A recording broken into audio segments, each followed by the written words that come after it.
Top quality और consistent performance के लिए सिर्फ सिल्वर पंप्स। टॉप क्वालिटी और कंसिस्टेंट परफॉर्मेंस के लिए सिर्फ सिल्वर पंप्स, नाम याद रखना। धाराशिव जिल्ह्यातील तुळजापूर तालुक्यामधील सावरगाव जिल्हा परिषद शाळेचा प्रश्न जी आहे ती विधान परिषदेचे विरोधी पक्षनेते अंबादास दानवे यांनी तो प्रश्न मांडला आणि त्या संदर्भात आज शालेय समितीचे जे अध्यक्ष आहेत, सदस्य आहेत, ते आज जिल्हा परिषदमध्ये शिक्षण अधिकाऱ्याला भेटलेत। नेमकं काय त्यांनी शिक्षण अधिकाऱ्याकडून काय तुम्ही आश्वासन घेतलंय, काय प्रकार घडलेला आहे? आमच्या शाळेचं जवळजवळ 1895 ची स्थापना होती। जवळजवळ 20-25 वर्ष झालं त्या ठिकाणी कोणत्याही प्रकारचं बांधकाम झालेलं नव्हतं।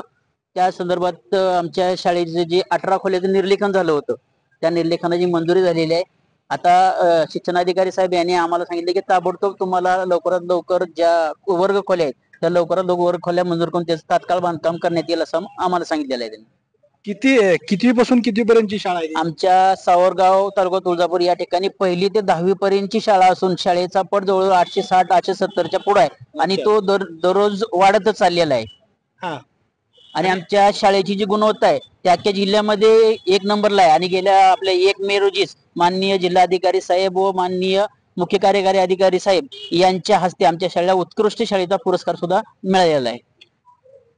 काय होतं नेमकं? शाळा गळती पडली, काय झाले? काय वर्षानुवर्ष बांधकाम नाहीये, नवीन बांधकाम, शाळा खोल्यांची दुरुस्ती होते, परंतु जागेचा कुठला ठोस असा कागद नसल्यामुळं बांधकाम करायला तिथं काही अडचणी आहेत आणि एकूण 18 खोल्यांचं निर्लेखन झालेलं आहे।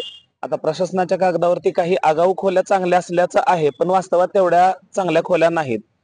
4 आणि 3, 5, 9 खोल्या व्यवस्थित आहेत, पण त्या प्रायमरीला जातात 1ली ते 4थी पर्यंत।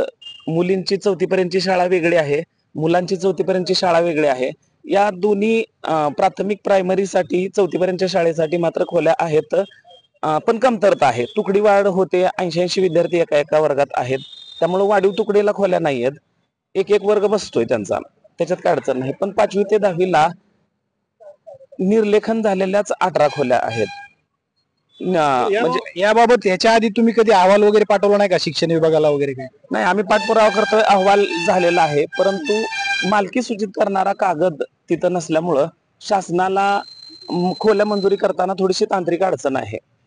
कलेक्टर साहेब, CO साहेब कोऑपरेटिव्ह आहेत, आम्ही 2 वर्ष झाले हेलपाटे घालतोय एकूण या कामासाठी, परंतु त्यांच्याकडून सहकार्य चांगल्या प्रकारे होत आहे आम्हाला। फक्त आता सिटी सर्वेचा विषय तहसीलदार साहेबांनी सुद्धा सातबाऱ्याची नेमकी अडचण काय आहे? म्हणजे शाळेची जागा जी आहे ती नावावर नाही कुणाच्या, का शाळेला दान दिलेली, काय नेमकं अडचण काय? आता त्याची अडचण काय आहे? शाळाची स्थापना 1895ची आहे, म्हणजे स्वातंत्र्यपूर्वीच्या कालखंडातली शाळा आहे, निजामकालीन शाळा आहे। नेमका कागद कुठंच उपलब्ध नाही। ग्रामपंचायतकडे 8 आहे, परंतु 8 वरती असा खाली शिक्का येतोय की मालकी हक्क सूचित करणारा हा कागद नाही, म्हणून शाळेची मालकी हक्क सूचित करणारा कोणताही कागद नाही।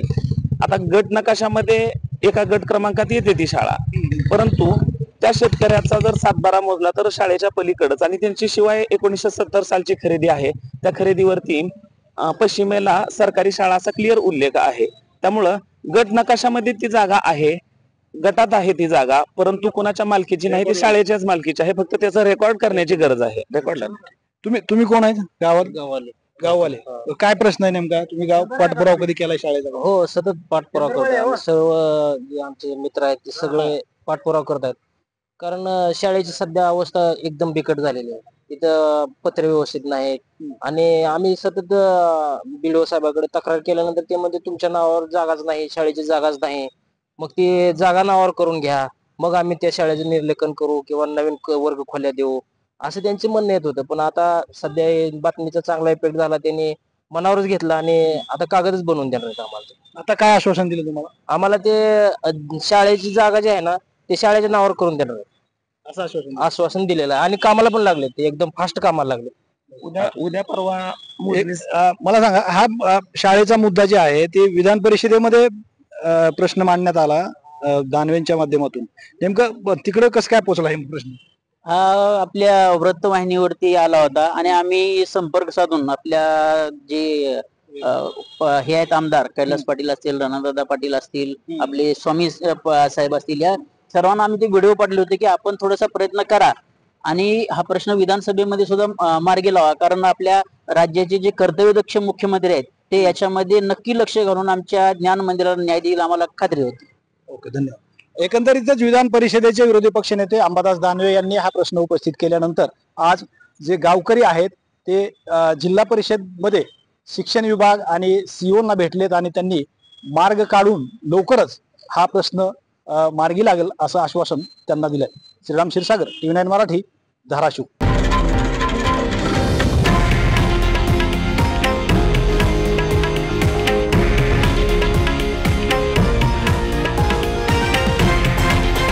हे आहे देशातील नंबर 1 न्यूज नेटवर्क आणि आपण पाहत आहात TV9 मराठी, एकमेव.